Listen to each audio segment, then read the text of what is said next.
हिन वक़्तु असां यूनियन काउंसिल मिठो बबर जे ॻोठ गुलमोहन चांडियो ऐं मेवो चांडियो में मौजूदु आहियूं। ॿोॾि जी बि माहौल हिन ॻोठ खे मुकमल तौरु तबाह करे छॾियो आहे। हितां जा फ़सुल तबाह थी विया आहिनि। 2 महीना थी विया आहिनि, को बि न माण्हू आयो आहे, न चाहे पाणी आहे, हिते बीमारियूं थी वियूं आहिनि। किनो DC साहिब ॾे चई पियो उहो असांजो ख़्यालु कोन थिए। फ़सुल असांजा विया जायूं हुयूं, केरु न सर्वे वारो आयो आहे, न को राशन वारा आया। साहिब असांजो जेको पाण कराची आहे, ॿिया नंढा उनजी पोइ वारी कोन था कनि। असां सां वॾी ज़ुल्म अथव।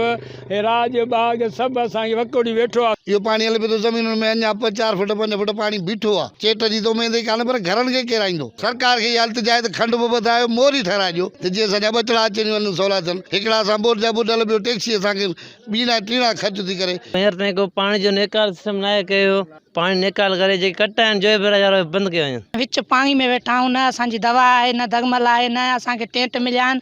बोर्ड में असांजा घर बि ॿुॾी आहे, असांजा माल बि मरी विया आहिनि। असां ॿचड़ा अञा ताईं बीमार आहिनि, को दवा करण लाइ बि तयारु कोन्हे। को नंढड़ो गुज़ारियो अथई, मैं मरी वई अथई। असांजो सारियुनि जो फसल वियो, असांजो चेट वियो, असांजा घर विया।